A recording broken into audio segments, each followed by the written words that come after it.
So you not only quit alcohol, but got through the 5-day initial acute withdrawal period. And here comes phase 2, getting to that 30 to 45 day mark. Stay with me, and I'm going to tell you how you manage it on that road to full recovery and cure.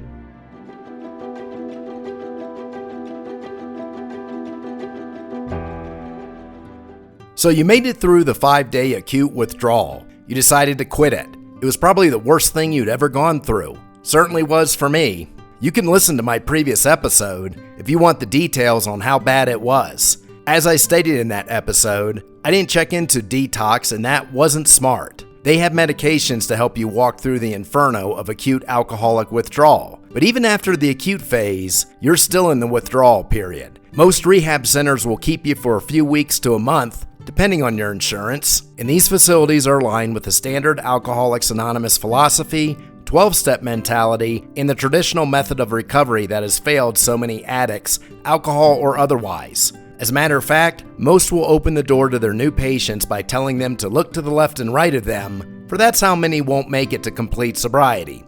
Well, that's just great. Day 1 let's admit that our strategy won't keep 2/3 sober. You would think over the years that someone would wake up to this fact since Bill and Bob introduced their program of alcoholic recovery almost 100 years ago, but they haven't yet. Obviously, AA is a huge fan of Einstein's definition of repeating the same protocol and expecting different results. The second phase of recovery lasts from anywhere from 30 to 45 days. At AA, they give you a chip if you make 30 days from your last drink, because during this post-acute period is when you are in a battle for your life. This is when the worst of the cravings descend.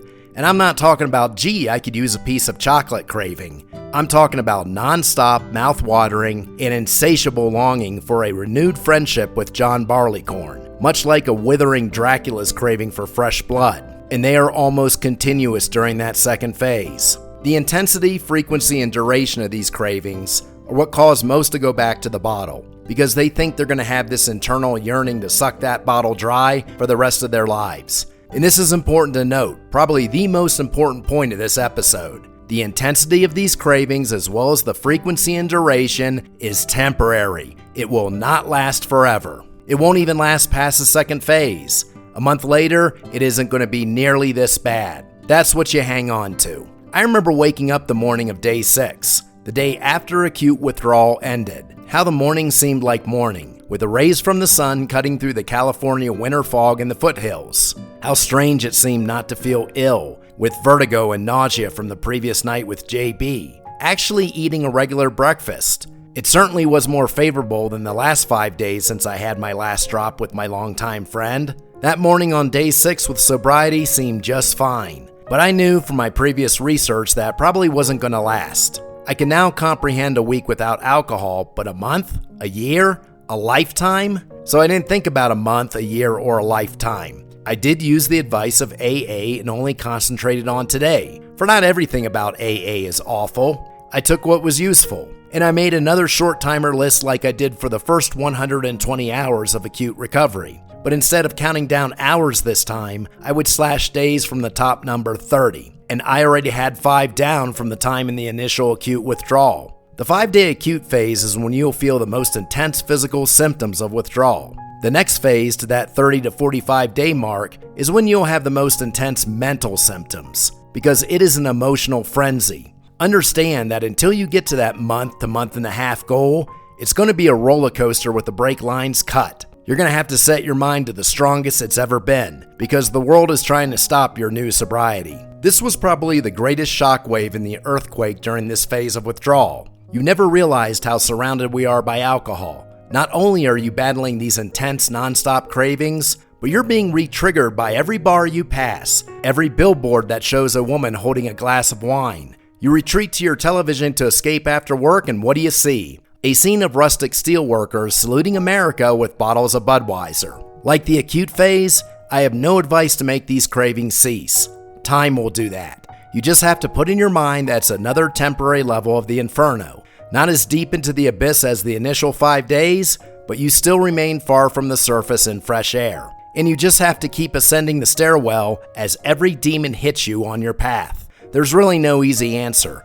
It comes down to willpower. Either you're going to develop it or not. And I'm going to tell you straight, the knots don't stay sober, plain and simple. It obviously isn't developed in AA since so many fail. And this is where I'd agree with AA that hiding in the rooms is not a terrible idea. Because in those initial days to 30 or so, you'll be thinking about alcohol constantly. The AA meeting would be a great safe house for the refugees of the newly sober. And it's not a bad idea to listen to others' stories initially. You will realize two things by doing this. 1, your life was insane as an alcoholic. 2, every story from others was a mirror of your own. If you look into that mirror and see the sores of leprosy, you can't deny that you have the ailment. My problem with AA is their indoctrination. First thing they tell you is that you're powerless over alcohol. Incorrect. You are powerless if you choose to play with that dangerous toy, regardless of why you started. Whether it was genetics or socially learned, or just became physically addictive to escape a turbulent past, the why really isn't important. If you smoked a pack a day before you quit, are you really going to try to convince yourself that you can go back and reduce that to just 2 cigarettes every day? All I have to do is remember the hell of those initial 5 days of withdrawal, and that thought of opening a bottle goes away immediately. So you could go to AA in the beginning to listen to others, and you will see your recent past self, and realize how far off the reservation you were. I would let the rest of their mantras pass. I wouldn't get a sponsor, start their steps, or absorb their philosophy. Sure, put a few bucks into their donation can and go ahead and drink the coffee and eat the sugar cookies. You don't want to make this massive junk food intake part of your normal routine in the near future, but for that first month and a half, use anything you need to pass what's going to be the most intense craving phase of the recovery. They will try to indoctrinate you with the steps, that being the infamous 12 steps. Everyone there is obsessed with the steps. One day you're on step 3, then you move to step 6, then you regress back to step 4. Some of them are on and off with this for life, and that is insane. There's only one step you really need, to quit and never touch alcohol again. Then the road to the 2-year mark begins, because that's about how long it's going to take for your neurochemistry to fully recalibrate itself. After which, you simply go on with your sober life, sticking to your contract of never touching it again. You will have periodic cravings in the future, sometimes situationally based, but never like that first month in frequency. I had a huge one at almost 5 years clean once when working a corner in a Thai boxing event, probably triggering the neural memory of my drinking days when I fought regularly for our school. That craving lasted 3 hours, but I knew it would pass as many had passed before, and it did. But that's what you hang on to during that second phase post-acute withdrawal, that the feeling of these constant, insatiable cravings will be a temporary situation. It won't be as nearly bad in a month to a month and a half, and it only gets better with time. What I did, in addition to my short time countdown to the 30-day mark, was divide each day into smaller mental goals. Noon, 6 in the evening, and finally when I went to sleep, or tried. That kept me mentally sane. Just micro goals on the macro goal of making another day. Very quickly, I was at 2 weeks. 2 weeks before, I couldn't comprehend going 14 days without alcohol. And here I was. If I made 2 weeks, I can make another 2 weeks, to the 30-day mark. I kept my short time list in my wallet and kept checking off small time goals throughout the day. And then the days began to stack up. It isn't just the cravings that will make this second phase difficult. It's an emotional nightmare. You can't sleep more than a few hours at a time. You are in a state of fluctuating high anxiety pretty much as constantly as the cravings. 1 second you feel an emotional high, and the next second you feel suicidal. You are in a state of hyperagitation most of the time. Exercise isn't even a thought at this point. The most I did were 15-minute walks just to take the edge off a little. I tried to keep as many healthy foods in my diet as I could and tried to eliminate fast foods. That does help a bit in phase 2. But I also ate quarts of ice cream and did smoke a few cigarettes just like they do in the rooms, because this was survival mode. In the next episode, I'll address adopting a full healthy lifestyle for recovery. But really, this phase is just about getting through it. The weekends will be the worst. You'll have too much idle time, so you keep your short goal mentality. You make it to noon, 6 in the evening, and going to bed. I was actually glad when Monday came, so I could get back to work and at least be occupied with thinking about something besides alcohol. But once you get through a few weekends, you realize you can actually exist in idle time without consuming the hops. And this is huge, because you start to have that inkling of a feeling that you can do this the rest of your life. The best I can tell you what to do in this phase is to keep your mind as occupied as you can. I had the entire series of The Sopranos to distract me, and it was nuts. I could watch about 15 minutes and then had to get up and walk outside, then would feel cagey outside, and come back in with yet another milkshake from McD's, and then go back to the show.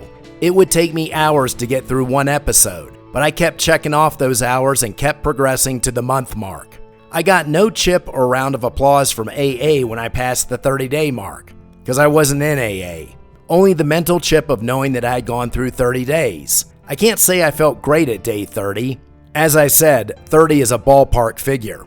During that turbulent period, I'd be granted an hour here and there where the cravings took a break from my system, but basically I felt mentally rotten the entire time. And I certainly wasn't living a healthy dietary lifestyle. I knew I would fix all that once I got through the second phase mental turmoil. The 30-day mark is the one that everyone seems to use after the initial acute withdrawal phase has passed.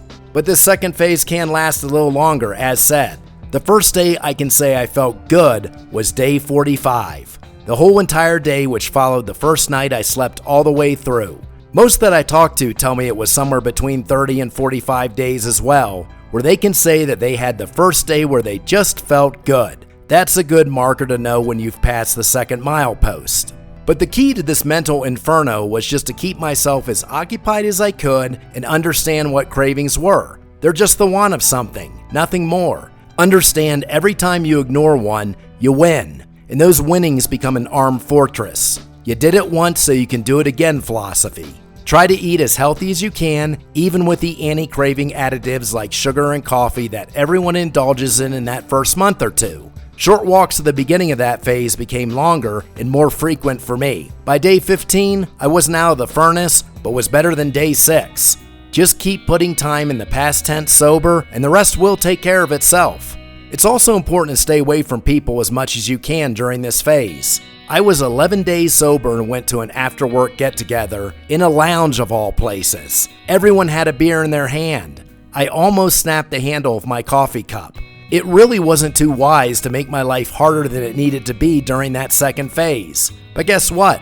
That night passed as well. They all did until I made it to the goal line at day 45. At that point, I called 2 friends and told them what I had been going through for the last month and a half. They were both astounded that I had done it alone. But whether you hide in AA's rooms or in your apartment, there's no way of getting around this second phase of emotional frenzy. And the most important point is to not even let a hint of negotiation enter your mind. You're not a social drinker or moderate drinker. You were an alcoholic. And now you're working your way to being an ex-alcoholic. That's right, AA. I said ex. If you're hiding in the rooms to get through, I would highly advise not letting them indoctrinate you with their protocol. You don't have to grandstand, and I recommend you don't unless you want an avalanche of snarl to come down on your head from them. But stay quiet. They won't push you immediately to get a sponsor. They'll let you feel your way in. But watch and listen quietly. Listen to one of them tell you how he's 20 years clean, yet he's in the rooms 5 nights a week. Observe how 10 years sober and they are still chain smoking and regurgitating their past. And ask yourself, is this how I want to live in sobriety the rest of my life? And remember, most of the initial AA candidates do not stay sober. I don't have to prove my point. The failure rate of AA proves it for me. So you keep yourself as busy as you can in this phase, check the days, and adhere with no negotiation to your new contract of permanent sobriety. Then suddenly you're going to realize you made a month. And if you make a month, you can repeat it 5 more times, because 6 months is huge in gaining recovery. For at 6 months, you now know you can do it for life, as I'll describe in the coming episode, as well as how to transition your life to one of healthy and holistic recovery in the third phase that takes you to 6 months clean. Now, for the initial videos on the stages of recovery to cure, check out the playlist card at the end of the video. And check out my more detailed book on defeating alcoholism, the small book, How I Beat Alcoholism and Why Alcoholics Anonymous Doesn't Work. Link is on the video description as well as a channel page banner. And remember, you made the contract, now keep it. Be sober at sundown, and I will see you at the next sunrise.